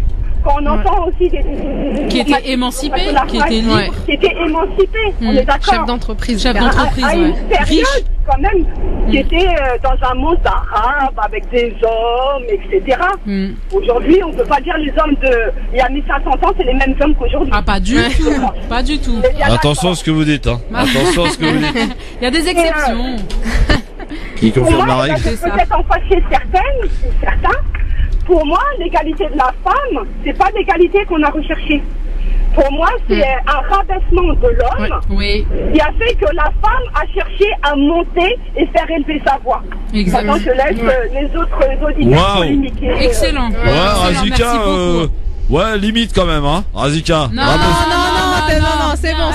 Les girl power, là, ça va, hein. Bon, merci Razika en tout cas, et bon week-end à toi du côté d'Orléans. Bonnes vacances. Merci beaucoup. Ah oui, parce que madame part en vacances. Tu pars où déjà, rappelle-moi? En Algérie, je reviens en septembre avec Nadir Kaya pour la formation. Je rentre en contact avec lui pour parler plus. Ah super. Bravo. Donc bon voyage. Tu vas où en Algérie? Vous me revoyez au mois de septembre. Tu vas où en Algérie, Razika? Je commence par Oran pour après descendre sur les terres vers Sétif et après je finis mes vacances sur Tigzir. Tigzir, ça bien. On termine toujours par l'huile d'olive, hein. C'est obligatoire. Obligatoire. Merci beaucoup Razika. À bientôt. Allez, à bientôt. 01 40 33 9000. Bah ça s'équilibre hein, finalement. Bah ouais. Hein, mais j'aimerais bien quand même avoir plus de femmes, et peut-être des femmes qui peuvent, et ça existe, penser comme nos amis Bachir et Sofiane, sans stigmatiser personne. Parce qu'il y en a, hein. Ils ont leur vécu, ils ont leur raison. Allô, bonsoir. Oui, bonsoir. Bonsoir. Moi, c'est Khela de Metz. Bonsoir Khela de Metz, comment ça va? Ça va. Alors Khela. Moi j'ai une histoire à vous raconter. Dites-nous, Khela. Ça date de très très longtemps. Bon, moi j'ai 69 ans. Et à l'époque, j'avais une fille qui a eu son bac, qui voulait faire des études d'infirmière. Et moi, je l'ai pas laissée parce qu'elle devait partir plus loin. J'avais peur qu'elle fasse des mauvaises fréquentations. Et elle s'est mariée par dépit pour pouvoir partir. Donc elle s'est mariée, elle est partie. Le mariage a duré 9 mois. Elle a divorcé. Et après, elle est partie faire ses études. Quand elle a fait ses études, pendant qu'elle faisait ses études, elle a rencontré quelqu'un, c'était un Marocain. Et mon mari s'est opposé. Ils se sont fréquentés pendant 3 ans et mon mari s'est opposé, il ne voulait pas du tout de Marocain. Alors j'avais beau lui dire, écoute, c'est un musulman, pourquoi tu ne veux pas, et tout ça, il ne voulait rien savoir. Et après, à la fin, bon, il a quand même dit oui. Et maintenant, ma fille, après, a fait des brillantes études, lui pareil, et ils sont très très très heureux, et ils ont deux magnifiques enfants. Voilà. Bah, super. Et vous pouvez pas savoir que ce que je regrette. Je regrette de lui avoir fait subir tout ça, quoi. Oui, mais après, c'est son parcours de vie. Aujourd'hui, elle est heureuse. Elle est très très très heureuse. Ils ont fait de brillantes études tous les deux. Ils ont des bonnes situations. Et maintenant, quand je les vois, je dis pourquoi je les fais souffrir, pourquoi on l'a fait souffrir. Et puis, oui, mais parce que vous pensez bien faire, c'est ça le truc aussi. Elle est passée, la pauvre. Elle a fait un mariage Elle est partie, elle a fait un mariage par dépit, quoi. Elle est partie pour pouvoir partir de la maison. Mais rien que le fait de reconnaître, c'est déjà beaucoup. C'est déjà énorme pour votre fille. Il y a des parents qui gâchent la vie de leurs enfants et qui ne reconnaissent pas. Je lui ai dit des fois, je dis, tu m'excuses ma fille, mais on t'a fait souffrir.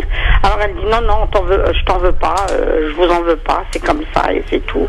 Et vous savez, ça c'était dans le temps, les fréquentations, les voisines, les gens. Je vous rassure, c'est encore d'actualité. Oui, ta fille, elle va partir avec un Marocain, tatati, elle va loin faire ses études et tout ça, et puis on était un peu influencés, donc c'est une chose qu'il faut surtout pas faire. Il faut laisser les enfants décider par eux-mêmes et voilà quoi. Vous avez 69 ans, donc l'âge de plus que la raison.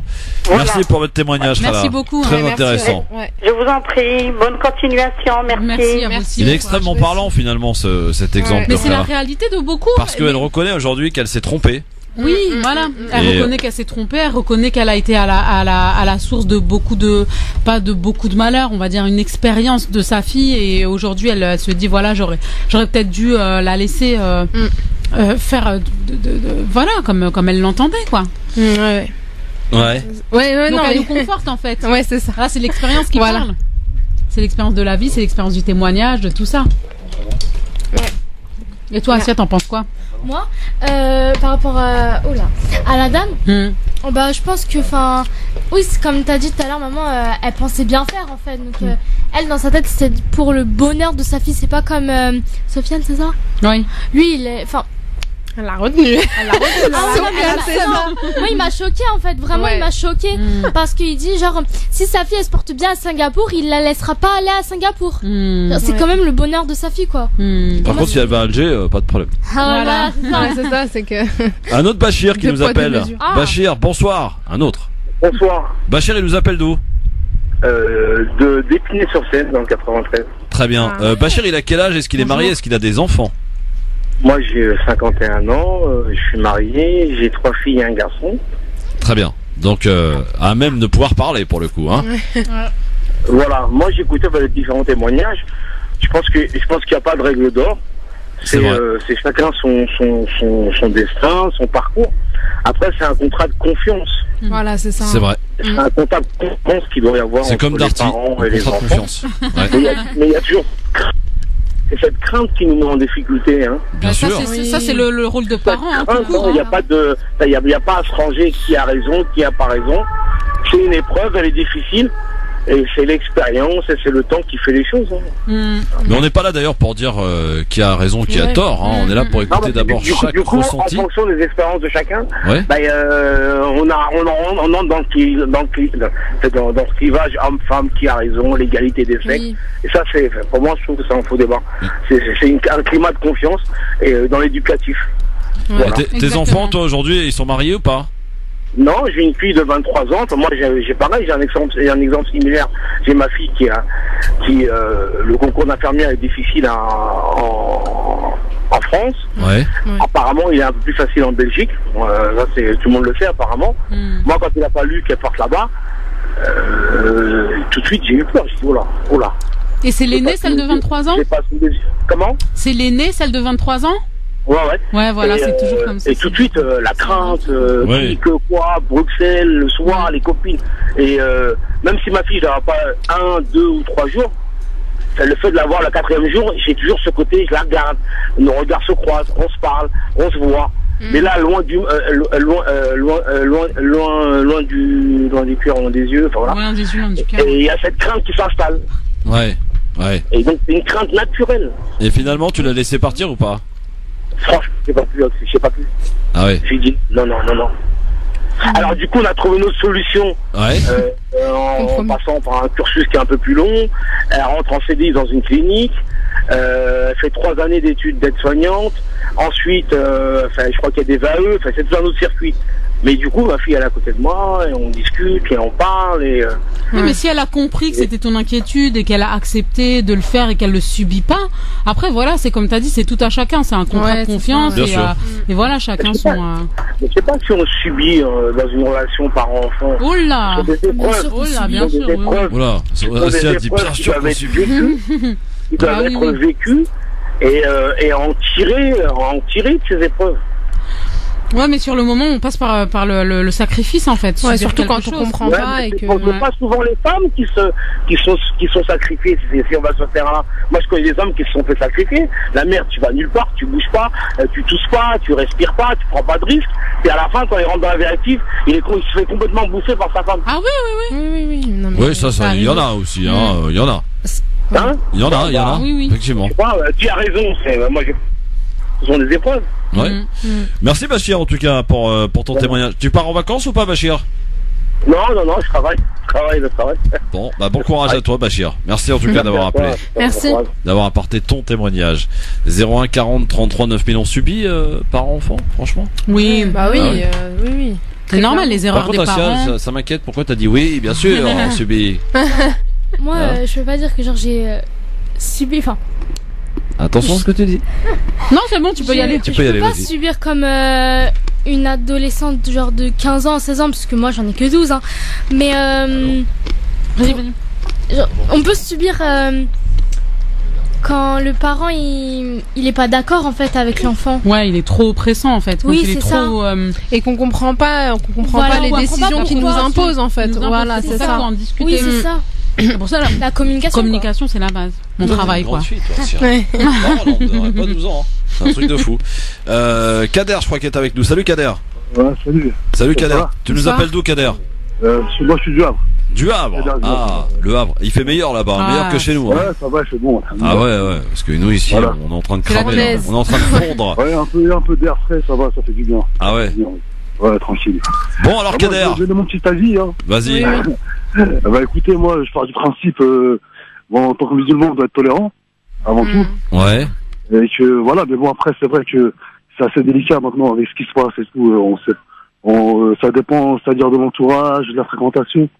Et puis voilà, ça surveille aussi. C'est pas que la fille a fait un choix, on doit dire amen quoi. C'est un peu délicat, on va dire. Oui, mais c'est où les limites, Kader? Pour toi, c'est où les limites? Les limites. Bah après, moi, je pars du principe qu'il faut, la plus grosse partie, c'est l'éducation. Donc, c'est la clé, on va dire, c'est vraiment la base de la chose. Ouais. L'éducation.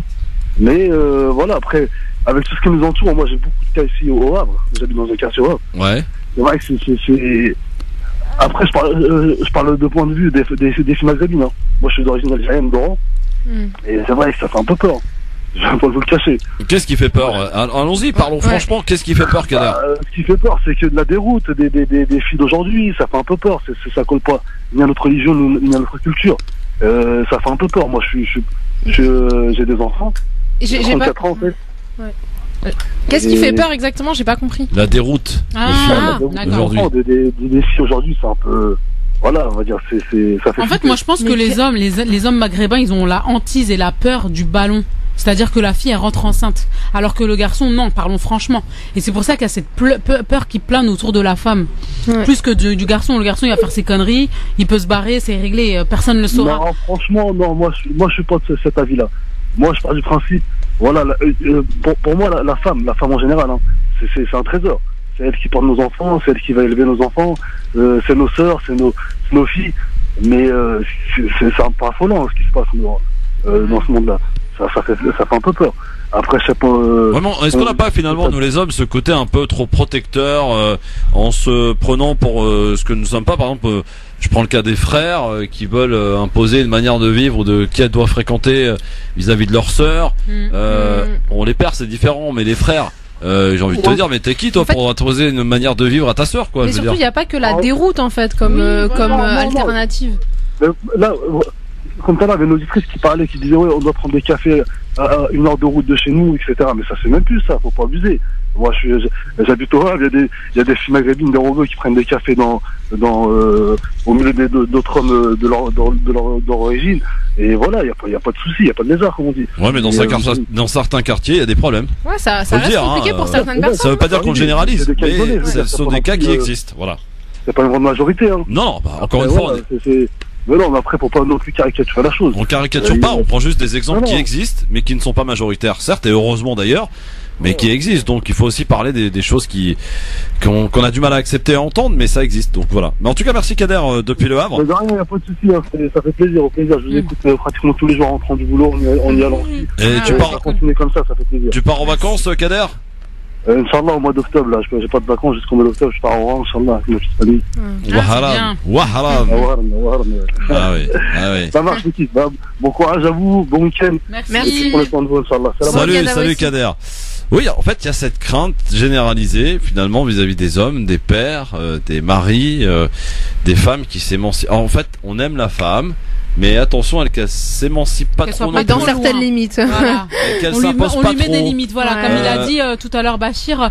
Non, mais moi, je veux bien qu'elle se marie, je veux bien qu'elle étudie et tout, mais faut que ça reste quand même ici, quoi. Ouais. Donc ça veut dire que tu lui donnes une certaine liberté, mais dans un cadre que tu as décidé. Ouais, mais surtout, enfin vraiment, il y a toujours. Ça te fait peur, dans le discours. Non, mais dans les discours qu'on a eu, c'est toujours un peu ça. C'est oui, les filles d'aujourd'hui, la dérive, etc. Il y a pas que ça en fait. Si on éduque bien, enfin si on est en confiance avec nos enfants, qu'on les éduque bien, etc., qu'on leur explique bien les choses, pourquoi est-ce que ça c'est bien, pourquoi est-ce que voilà, etc. Techniquement, la dérive la question de la dérive ne devrait même pas se poser, quoi. Bien sûr, on n'est jamais à l'abri de faire des erreurs, ça c'est normal, mais après voilà, il faut pas non plus catégoriser forcément, c'est soit comme ça, soit la dérive en fait. En fait, j'ai l'impression qu'une femme qui a 22, 23, 24 ans, qui n'est pas mariée, qui sort, qui va participer à des fêtes, etc. Ça va tout de suite une femme qui va aller faire n'importe quoi, une femme facile, qui va aller avec tous les mecs de la terre. Alors que non, il y a aussi des femmes qui ont leurs principes et qui ne les empêchent pas de s'amuser. Dans les pires des milieux, voilà, même quand tu côtoies les pires des milieux, avec de la drogue, etc., elles ont leurs limites. Voilà, en fait. c'est ça. Et c'est souvent ceux qu'on sert le plus. Le jour où ils trouvent la brèche, exactement, c'est terminé. Il y a plus de limite parce qu'on leur a pas appris la limite. C'est ça. Alors c'est très complexe finalement. Je savais que ce sujet allait passionner. On en reparle dans un instant. On termine même et on demandera une petite synthèse à notre Asia. Hein, tu nous feras une petite synthèse de tout ça, de tout ce que tu as entendu, hein, et puis tu nous la livreras dans un instant. Ne bougez pas. Aussi qui veut dire là. Tesnim, elle est un peu plus jeune, hein, Tesnim, mais elle a peut-être des choses à dire. Ouais. T'es mal barré, Maïssa. Ouais, grave. Dans un instant, tout de suite, LGF qui se termine avec vos appels, bien sûr. LGF, le grand forum avec Nargis, mais aussi Maïssa et Asia qui va nous faire sa petite synthèse dans un instant. Le temps d'accueillir une auditrice qui va s'exprimer pour terminer ce LGF aujourd'hui. On pourrait largement remettre ce sujet sur le plateau peut-être avant le départ en vacances. Hein. D'ailleurs, je dis ça, je dis rien. Mercredi, apparemment, il y a un gros truc qui se prépare ici. Hein. Avec tous ceux qui sont disponibles sont invités à venir. Il y aura gâteau, il y aura thé, il y aura tout ce qu'il faut. C'est mercredi alors ? Mercredi. Ouais. Voilà. Donc les filles, Malhababik. Allô, bonjour. Oui, bonjour Christophe. Bonjour. Alors on est du côté de Reims, je crois. Hein, oui, c'est ça. avec Souad. Exact. Alors Souad de Reims, après avoir entendu tout cela. Ouais, franchement, je pense que je vis dans un petit monde où j'étais loin d'imaginer encore de pareilles possibilités, en tout cas au niveau comportement. Ah oui. C'est un peu ça. T'es étonné, en fait, Souad. J'ai l'impression de débarquer de la planète Mars, quoi. Ouais. Alors, après avoir fait ce constat, Souad, toi, tu réagis comment? C'est quoi ton état d'esprit? Moi, j'ai 45 ans. 45 ans, bel âge. Je suis l'avant-dernière d'une fratrie de 6. Ah ouais. Et mes parents m'ont pas élevé comme ça, quoi. Je sais pas. Moi, j'ai fait de la gym à l'époque jusqu'au championnat régional. J'avais 10-12 ans et j'ai toujours eu la possibilité de voyager. Ouais. Et avec mes enfants, mais c'est pareil, quoi. J'ai très très vite, j'ai essayé de les rendre autonomes. À l'âge en CP, j'étais un petit peu derrière, et puis après, très très vite, ils ont géré. En même temps, ils n'ont pas eu le choix vu qu'on travaille tous les deux. Donc, ils ont géré aussi bien les devoirs que les douches et tout, quoi. Ça commence comme ça, progressivement. Ça commence par ranger une assiette, nettoyer une table, les rendre autonomes et responsables, et puis progressivement, plus l'âge avance, plus les demandes sont différentes. Et puis nous, on répond. Je peux pas dire qu'on les a laissés faire, je laisse faire ce qu'ils veulent. Aujourd'hui, j'ai un fils qui a 26 ans et j'ai 2 filles, une de 19, une de 16 ans. Je ne peux pas dire que je laisse faire tout et n'importe quoi, ça serait mentir. On est derrière. En ce qui me concerne, je suis devant, derrière, à droite, à gauche, mais jamais de façon injonctive. Toujours de façon, en tout cas c'est ce qu'on essaie, pédagogique, en essayant de savoir leur opinion et si leur choix ils me donnent des arguments, eh ben je suis prête à revoir mes décisions. Bah et oui, si, moi c'est pareil. Et on met en place moi je vois ma fille la dernière, c'est une petite chippie, c'est la chippie de la famille. Ouais. Et toujours en train de négocier tout et n'importe quoi. Et on est amené un petit peu à l'écouter aussi pour pas trop casser nos enfants. Ouais. Ils ont une personnalité, il faut aller dans ce sens-là. En fait, il faut aller vraiment dans ce sens-là parce que plus tard, si nous, on est la première autorité, on est le premier responsable, on est la première personne vers qui ils doivent oser se confronter pour pouvoir demain, dehors, oser se confronter le reste du monde, en fait. Si nous, on leur montre qu'on est des dictateurs, ils auront peur toute leur vie de s'exprimer aux supérieurs ou aux collègues ou, je sais pas, à tout le monde extérieur. Après, alors, dictateur, ça fait fort. Après, moi, je vois des enfants d'amis ou dans la famille. Ouais. C'est vrai que le papa, on a beau dire que la mère et le père, on est là pour élever nos enfants. Mais quand le père, il est autoritaire, ça crée quand même des limites et ça aide. Et on a beau avoir de l'autorité en tant que femme, je pense que dans une famille, dans un couple, en tant que parent, eh ben, indirectement ou inconsciemment ou consciemment, eh ben, le papa ne joue pas le même rôle que la maman. Bah oui, bien sûr. Je vais parler. Des familles monoparentales. Eh ben, je vous assurer que c'est pas toujours facile et que la société malheureusement n'aide pas toujours ces femmes. C'est pas évident. Hein. Donc, dictateur, voilà, je pense qu'il faut doser. Swad, je serai un peu un contre-exemple et c'est une confession que je vous fais aujourd'hui. Moi, par exemple, à la maison, pour parler franchement, mon fils, je crois qu'il craint plus ma femme que moi. C'est possible aussi. Elle a ce côté algérien en même temps, mais et il va plus chercher à négocier avec moi qu'avec sa mère, par exemple. Mais peut-être qu'il est encore jeune, Christophe. Attendez. Oui, il a 15 ans.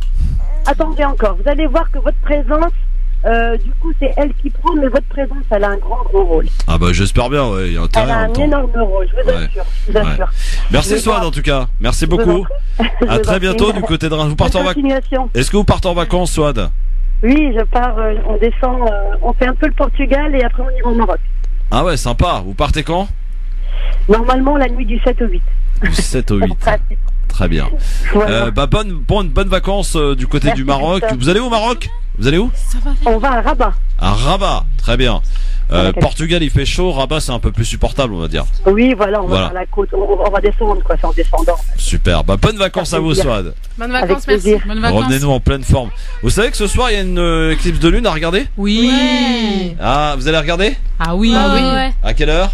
21h30, un truc comme ça. Non, 21h29. 21h29 à Paris. 21h29 à Paris. Mais en fait, c'est pas une éclipse, genre c'est pas on la voit plus, elle va être rouge. Ouais, elle va être rouge et ça va être la plus longue apparemment. Mais je crois qu'on va la voir disparaître. Bah déjà, du siècle. Déjà depuis hier, on la voit, elle est rouge, elle est un peu rosée. Ouais. Ouais, voilà. Alors, ma chère Assia, oui, c'est moi. Tu as participé, enfin, tu as écouté attentivement, tu as même fait tes propres remarques. Oui. Je te demande maintenant une petite synthèse de tout ce que l'on a écouté depuis tout à l'heure. Quel est un petit peu ton ressenti et peut-être ton argument à faire valoir? Bah moi déjà j'ai été choquée par oui, ça Sofiane, on a compris, encore oui. et toujours. Ouais. Non mais vraiment il m'a choquée. Il est je l'ai dit tout à l'heure pendant la pub, ou je sais plus si c'est pendant la pub, il est dans son intérêt en fait. Après peut-être que lui il se dit oui c'est ma fille, je veux pas qu'elle parte loin, machin, mais il est pas dans le bonheur de sa fille. Si sa fille elle est heureuse à Singapour, faut qu'il la laisse aller à Singapour. Moi vraiment ça m'a choquée, mais enfin je sais pas. Qu'est-ce que tu donnerais comme conseil? Moi? Oui toi, Assia. Oui c'est moi. Je suis d'accord avec toi, Assia. Coquine. Moi en conseil, bah franchement de laisser vivre l'enfant en fait, mais avec des règles. Ah, c'est important. Faut savoir cadrer, oui. Ouais. Est-ce qu'elle C'est sait, une est-ce question qu'elle sait cadrer? d'éducation, de communication aussi. Est-ce qu'elle sait cadrer, maman? Assia? Oui, c'est Oui. cadré, oui. Oui. C'est cadré et recadré. C'est ça. Parfois, vous avez besoin d'être encadré. Bah oui, on est des enfants, c'est normal d'avoir besoin d'être cadré. On teste. Est-ce que vous testez parfois? Oui, bah quand même. Ouais. On se dit tiens, il y a une petite brèche, on va essayer de tenter le truc. C'est ça. Est-ce que parmi vous trois là, il y en a une qui négocie plus que l'autre? Moi? C'est Assia. Oh, c'est moi. Assia, C'est la professionnelle. la professionnelle de quoi? En gros, d'abord j'envoie MNA, donc la mignonne. Ah. Ensuite Tesnim, la dure, et moi ensuite qui vient négocier pour terminer. Et ça marche ou pas? Bien sûr. Ah. Maïssa, tu t'es laissé bouffer. Ah bah Non, bien évidemment. Parfois c'est un insistant. Par exemple, elle veut dire oui maman on peut prendre l'ordi, on peut prendre l'ordi, on peut prendre l'ordi. Oh là là mais non, tu l'as tout le temps l'ordi, tu l'as tout le temps l'ordi. Et ensuite, maman s'il te plaît on peut prendre l'ordi, on peut prendre l'ordi, on peut prendre l'ordi. Oh c'est bon, prenez-le. Voilà, Ah ouais. voilà, pousser Vous un l'avez peu. à l'usure. C'est ça. Vous l'avez à l'usure, très bien. Mais en tout cas, soyez de brillantes élèves à l'école. C'est vraiment ça l'essentiel. Je pense que là, votre maman me rejoint. Ouais. Hein, et puis émancipez-vous, et puis faites votre vie, et puis Non, mais soyez moi, heureuses. J'ai de la chance, surtout. elles sont cool. J'ai de la Ouais, chance, elles c'est sont vrai. très cool. Elles sont mignonnes, cool, Adorables. et très prometteuses. Bravo les filles. C'est vrai. Et la petite dernière aussi, hein, Bayan qui a 1 mois et demi, qui ne se fait pas entendre, mais qui quand même a poussé ses arguments de ces 1 mois et demi. Bon, ma chère Nargis, ça va, ça t'a pas fait trop flipper quand même? Non, ça m'a pas fait flipper, mais c'est toujours un peu, enfin, c'est toujours frustrant en fait de continuer à entendre certaines choses, même si on sait qu'elles sont là, ça fait toujours du mal. Enfin, ça me surprend toujours de les entendre en fait, de les entendre avec autant de certitude et surtout quand c'est des personnes qui ont sûrement grandi ici, quoi, qui sont nées ici, qui ont grandi ici, et enfin voilà. Mais moi je peux comprendre en même temps parce que étant papa d'un garçon et pas d'une fille, s'il y avait eu à avoir une fille, j'aurais été très inquiet sur beaucoup de choses. Et Oui, j'admets parce que tu le regardes que avec je laisserais l'aspect de faire. l'homme, je pense. J'admets très sincèrement que je laisserais faire plus de choses à mon fils que je le ferais peut-être à ma fille. Peut-être, je dis bien peut-être parce que je ne sais pas, je suis pas dans la situation. Mais après, à partir du moment où, par exemple, voilà, t'as 2-3 charmantes jeunes filles là, t'as confiance en elles, je pense qu'il n'y a pas de souci en fait en même temps. Oui, après c'est une question de confiance. Elles peuvent aller voir des copines et puis aller sortir. Bon, c'est Oui, peut-être pas oui, encore oui, ton cas, oui. Assia, mais. Bah si. Ah ouais? Ouais. Tu sors? Oui. Tu vas où? Bah la dernière fois j'étais au cinéma avec une copine. Ouais. Mais sinon après j'ai à la bibliothèque. Ah, bon, la bibliothèque, tout va bien. Ouais. C'est vrai. Bon, c'est vrai, dit-elle. Elle a envie de parler depuis. Ouais, dites donc. Bon, en tout cas, passez un excellent week-end. Mercredi, si vous voulez venir les filles, vous êtes les bienvenus. Puis d'abord, toute la semaine prochaine, on est là, donc venez Cool. quand vous voulez. Pour la dernière semaine du LGF, avec des sujets, vous l'avez compris, légers, mais en même temps qui sont pas trop légers, parce que c'est des sujets importants. Ouais, bien sûr. Ouais, bah, Très c'est- intéressant. c'est sociaux, Existentiel, social, quoi. Existentiel, Parfois. exactement. Et Et peut-être moi, que je là. voulais juste rester sur une note positive. Vas-y. C'est qu'on s'est rendu compte finalement que les discours, ils venaient toujours, donc les discours assez particuliers venaient toujours des hommes parce qu'ils ont pas encore l'expérience en tant que parents. On a vu que c'était des parents de jeunes enfants. De jeunes enfants. Ouais. Mais un jour ou l'autre, les enfants éduquent le parent. Ça, c'est quelque chose d'important à comprendre. Quand on est parent, l'enfant éduque le parent. L'enfant lui apprend quand on a envie d'être éduqué par son enfant aussi pour réussir à une bonne relation. Ça, Je pense qu'il y a 2 points communs, c'est que le parent aspire à ce que son enfant soit heureux. Et l'enfant aspire aussi à que ses parents ne soient pas déçus. Ouais. Et soient heureux aussi de leur choix. Exactement. Donc en fait tout se fait dans la nuance. Exact. Bon, et bien avec ces superbes mots, on va partir en week-end. Et on vous le souhaite excellent. Qu'est-ce que tu vas faire de beau, Énergie, ce week-end? Je sais même pas. D'accord. Pour l'instant, rien de prévu. Rien de prévu? Non, Ouais. Maïssa? Oula, nous toujours. La cavale à droite, à gauche. Déjà ce soir on va regarder l'éclipse. Ouais. Après demain, je crois qu'on invite du monde à la maison. Il y a du monde qui vient visiter la petite encore. Assia, tu vas travailler. Ah ouais, genre. Non mais attends, mais c'est qui vient? Je sais pas. ça sera en tête. Ah, c'est qui vient? C'est vrai. Ouais. Donc il y a du monde qui vient à la maison. Voilà, donc il y a du monde. En tout cas, c'est pas nous, Nargis, hein. On est d'accord. Ouais, non, c'est pas nous. Bon, voilà. Nargis, elle Moi, était c'était là la semaine dernière. hein. Ah, il y en a qui sont bien placés. Bon, allez, bon week-end à tous. Restez bien, en tout cas, en pleine forme. Et bonnes vacances à tous ceux qui partent aujourd'hui. Bonnes vacances à tous. On peut été embêté par la gare Montparnasse qui a été bloquée pendant plus de 3 heures dû à un incendie Ouais. Ouais, donc le jour de départ en vacances, c'est pas top. Donc passez de bonnes vacances, revenez-nous en pleine forme et nous lundi on sera là dès 16h sur France Maghreb 2 avec Nasser Lajili, Hanan Zawani et une bonne partie de l'équipe qui vont se succéder la semaine prochaine. Et je crois que l'apothéose c'est mercredi avec toute l'équipe. Anissa qui nous a promis de nous faire un gâteau au chocolat et Nadir Kaya le thé à la menthe. Donc on va être voilà, ça va être super sympa. Bon week-end à tous. Dans un instant la suite des programmes et Samir Abstam qui va arriver dans un instant pour parler d'Islam. Bah pas encore Samy. Mazel, une semaine encore. Mazel. 18h30 par l'Islam, Samir Abstam, le professeur Samir Abstam qui répondra à vos questions. Et peut-être d'ailleurs que vous pourrez prolonger ce sujet avec le professeur Samir Abstam. C'est pas exclu cette histoire. Bonne soirée à tous, 18h04. Bon week-end. Et à lundi, 16h, le rappel de l'actualité en ce vendredi soir, c'est avec Marine Garel. Bonsoir Marine. Bonsoir à tous. Le responsable de l'unité de CRS visible près d'Alexandre Benalla le 1er mai dernier. Cet homme s'appelle Pierre Leleu et il était auditionné ce matin par la commission d'enquête de l'Assemblée nationale. Il a assuré qu'il était ce jour-là persuadé que le collaborateur de l'Élysée était un policier. Commission d'enquête affaiblie par le départ de membres d'opposition hier. 2 motions de censure contre le gouvernement seront examinées mardi par les députés.